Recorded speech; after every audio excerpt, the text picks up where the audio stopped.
Tengo el gusto de presentarles a mi invitado del día de hoy. Él es Rodrigo González, dramaturgo de esta pieza teatral Imperio, basada en la novela homónima de Héctor Zagal, y vamos a plantearlo de esta manera. Rodrigo, bienvenido, muchas gracias por la generosidad de tu tiempo. Mucho se ha hablado de esta memoria histórica sobre Maximiliano y Carlota. En este mes de junio se cumplen 157 años de la llegada de ellos a nuestro país, pues cobijados por un ejército invasor, en una situación muy adversa a nivel político, a nivel social, y las narrativas en torno a la aparición de Maximiliano y Carlota, muchos han considerado que se han tratado de una manera superficial. Entonces, a partir de este monólogo, que es de muy introspectivo, es una narrativa que va hacia los últimos días de Maximiliano, pues nos enfrentan a un Maximiliano mucho más humano para conocer sus miedos, sus fracasos, todo lo que estaba considerando y pensando en estos últimos momentos de su vida. ¿Por qué hablarnos desde este punto de Maximiliano? Pues muy interesante. Fíjate que creo que cuando escuchamos la voz de Maximiliano y de Carlota, escuchamos absolutamente a unos personajes extranjeros, lejanos, ajenos, y los toros desde el otro lado de la barrera se ven muy distintos. Entonces me parece muy interesante cuando empiezan a hablar de México y cómo ven México y cómo lo perciben y cómo lo van descubriendo, porque ellos también tenían muchos prejuicios sobre México antes de llegar, y cómo van develándose todos estos, ¿no? Y los intereses que había además coyunturalmente históricos en ese momento entre liberales y conservadores, y que ellos, siendo liberales, llegan a un gobierno conservador, respaldados por un gobierno conservador contra otro gobierno liberal. Entonces ellos, pues claro que estaban en un lugar muy poco indicado, en un momento muy poco indicado, y les fue muy mal, ¿no? Como sabemos, pues terminan fusilando a Maximiliano un 19 de junio, que también está por cumplirse, de 1867. Fue un periodo muy corto que duró el Segundo Imperio Mexicano, 3 años prácticamente, y que dejó, sin embargo, una huella muy importante en nuestro país, y a nivel sobre todo cultural y de algunas costumbres que perviven hasta el día de hoy, y que su óptica también es interesante porque nada es tan blanco ni tan negro. No hay estos héroes y villanos como en las películas de superhéroes, sino son personajes humanos que tienen aciertos y que tienen errores. Y en ambos lados, ¿no? En ambos sentidos de la moneda, no hay ninguno que creo yo que se salve de esta humanidad, ¿no? Entonces, más bien me parece que es una reflexión histórica de ver ese México de ese momento, en ese contexto global, cómo estaba la monarquía europea, cómo llegan a México, cómo se está también desgajando la monarquía en Europa, en Italia, en España, en Francia, se están habiendo quiebres muy importantes históricos respecto de sus monarquías.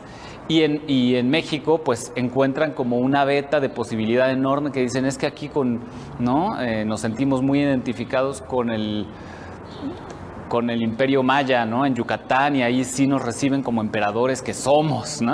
Porque ellos sí vienen completamente con esa educación y con esa mentalidad.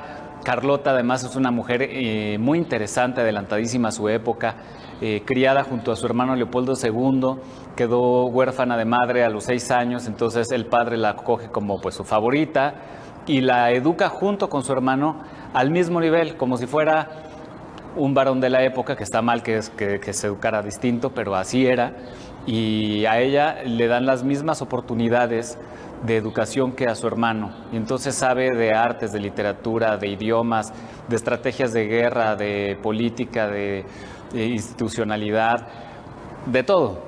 Entonces muy complejo también para ella convivir con Maximiliano, que tiene una visión mucho más poética de la vida y que no tiene estas decisiones como las tiene ella, que dice, no, es que aquí tenemos que poner un ejército en Yucatán para expandirnos hacia el sur, y yo voy a organizar la independencia, los festejos de independencia, en lo que Maximiliano se va a la gira a Guanajuato a dar el grito de independencia allá, y entonces esto va a ser una estrategia porque así no sé qué, ¿cómo es posible que Santana tenemos que recuperar la mitad del territorio del norte?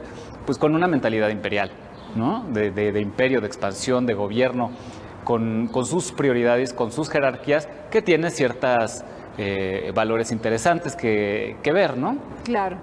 Y Maximiliano, bueno, pues está en esta obra, nos situamos en el encierro ya en la celda de Capuchinas, antes de morir, ya muy enfermo, que algunos especialistas dicen que si no muere fusilado, muere de todas maneras de la enfermedad que tenía a los 34 años, ellos muy jóvenes. Carlota tenía 26 años cuando llega a México como emperatriz, imagínate. Y cuando los escuchamos hablar, entendemos por qué los fusilaron, por un lado, porque se Historia de Maximiliano y Carlota había sido tildada de acartonada y tal vez un poco superficial, inclusive es de los momentos de la historia en donde a veces hace falta más exploración para entender la mística de estos dos grandes personajes que por supuesto marcaron el devenir de la historia de aquel momento. Y sin duda, como ya le platicaba a Rodrigo, supongo que pudo haber sido un gran trabajo el tema de la dramaturgia, porque tal vez muchas personas pueden empatizar con él, puede generar ciertos aspectos tanto positivos o a lo mejor otros negativos por toda esta mística y este pensamiento nacionalista, y pues yo creo que había que dejar este personaje en un punto medio en donde realmente pudiésemos encontrarnos con lo más cercano a él. ¿Cómo fue el reto de la dramaturgia? Bueno, a nivel dramático fue muy rico en los dos casos, tanto en el de Maximiliano como el de Carlota, pero son personajes que si los escribes desde la simple dramaturgia, digamos desde el abstracto de la nada, si tuvieras que crear un personaje con matices, con altibajos, con contrastes, con historias agridulces, trágicas, cómicas, tal, ellos lo tienen todo, ¿no? En la vida real.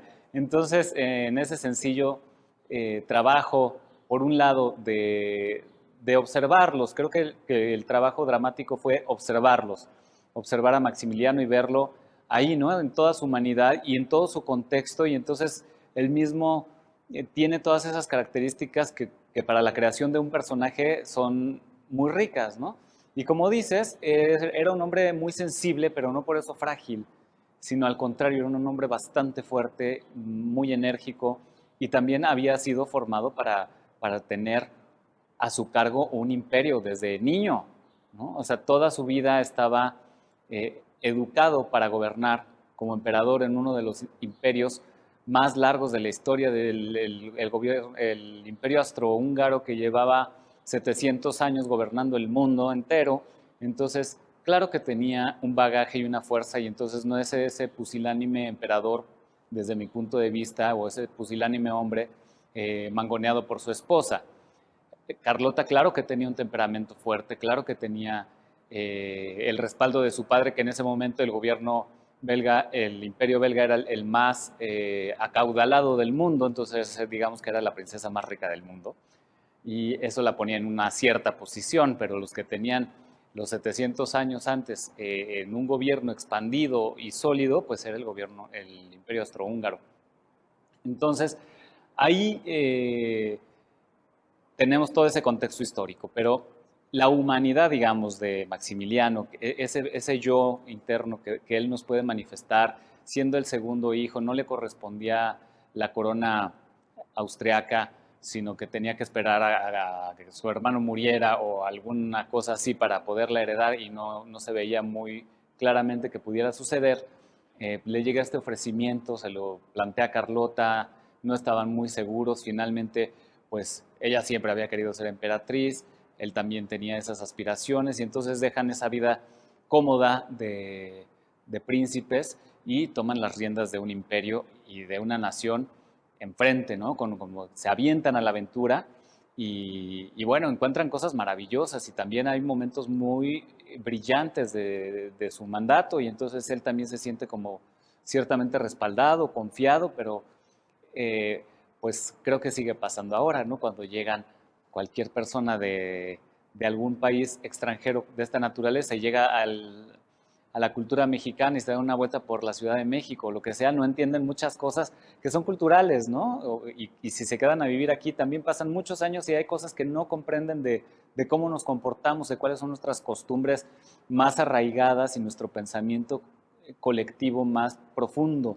Y entonces, pues no hubo ese puente de comunicación que pues para él fue fundamental y le costó la vida, pero la defiende con mucho honor, la defiende con mucha dignidad, y también vemos el amor que le tiene a México porque él pues está educado para amar a su imperio y este era su imperio. Entonces él lo primero que llega es aprender español perfectamente, bueno, español ya sabía, pero empieza a aprender náhuatl, empieza a vestir de chinaco porque pues él quería ponerse la camiseta literalmente del país, a mejorar las condiciones que él veía que eran fundamentales, que de atrasar el Paseo de la Emperatriz o el Paseo de la Reforma para darle este carácter como de estas ciudades europeas que son, con estas construcciones, les permite hacer más visible los alcances de su imperio. Reforma este edificio que convierte en el castillo de Chapultepec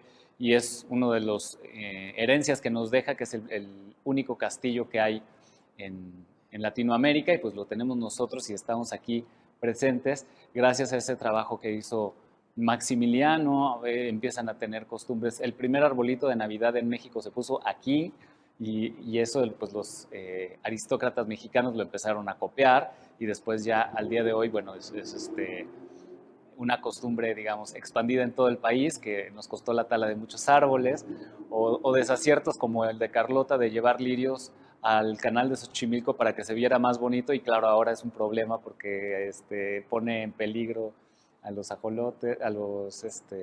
Toda la fauna también, ¿no? Del canal de Xochimilco. Y bueno, tienen aciertos y errores, pero lo que sí es cierto es que vienen con la mejor de las intenciones, engañados, mal informados. Este programa me acompaña Ernesto Godoy, que con 33 años de experiencia ya en temas de actuación, pues realmente le da vida a este gran personaje que es Maximiliano de Habsburgo, con todo este manejo proxémico que nos enseña mucho de la mística de Maximiliano, pero sobre todo sus retos, las pasiones. Yo creo que este diálogo que va entre el ser, el deber ser, y toda esta serie de pensamientos con los cuales nos adereza esta noche en este gran espacio. Ernesto, bienvenido. ¿Cómo estás? Muy bien, gracias. Muy contentos de que estén aquí. Encantados de recibirlos aquí en el Castillo de Miravalle. Pues, ¿cuál es el reto de este monólogo? Sé que te costó trabajo por un texto largo, pero sobre todo lleno de altas y bajas en términos histriónicos. ¿Cuál es el reto de prepararlo y de ofrecerlo? Bueno, es un gran reto y es un privilegio poder estar, pues primero que nada, aquí en el Museo Nacional de Historia, Castillo de Chapultepec, que es el lugar donde vivió Maximiliano. O sea, Maximiliano y Carlota realmente pisaron estos mármoles, realmente anduvieron por este espacio. Entonces, poder estar en el espacio real, en el espacio histórico, es verdaderamente alucinante y es un privilegio, ¿no? Y sí, sin duda, pues sí, Maximiliano no fue fácil. Es la primera vez que hago un monólogo. Estoy muy agradecido. Rebeca Moreno fue quien me invitó a participar y ahí conocí ya a Rodrigo González, que es el director y productor. Entonces fueron todas esas pequeñas causalidades que se van juntando y gracias a eso pues terminamos aquí y muy contento de estar pues en este espacio y también compartiendo. Hay otro compañero, Richie Kleinbaum, que estamos luego alternando temporadas. Ahorita me toca a mí esta, entonces pues muy contento, muy contento, y pues bueno, ya por fin Por fin reconectamos con la audiencia. Así es. Imagínense nosotros los actores que pues vivimos del público, vivimos del contacto directo con la gente. De repente estuvimos pues año y medio sin podernos acercar, sin podernos abrazar. De todos modos, si vienen no los voy a abrazar, pero ya hay un poquito más de cercanía. No, es muy contentos, la verdad, muy contentos porque ya por fin, al parecer, ya vamos cambiando de semáforos. Ahí vamos, ya vamos a pasar a semáforo verde. Pues aquí nos vemos. El teatro es cultura, el teatro es vida. Es un espectáculo que te conecta desde el centro emocional y pues vale mucho la pena. Vengan aquí a ver Imperio. al Castillo de Chapultepec, al Museo Nacional de Historia. Ya que hablamos de conexiones, Heidegger hablaba que a veces nos fijamos mucho en el final de las cosas, ¿no? En el cierre, pero no en los procesos. Y de los procesos surgen los verdaderos aprendizajes. ¿Cómo fue el proceso de preparar a Maximiliano, de introyectarlo, de ofrecerle tu cuerpo, tu mente, todo para entregarlo al mundo y que dejáramos tal vez de tener narrativas como las que teníamos de Maximiliano o incluso tenemos, que pudiesen ser tal vez un poco más superficiales? Acartonadas o eso. Sí, es que luego los personajes históricos los ponemos en un pedestal y ya se vuelven inalcanzables y ya ya no son de esta tierra, ¿no? Y de repente, pues poderlos aterrizar, poder realmente viajar a la tripa del personaje, es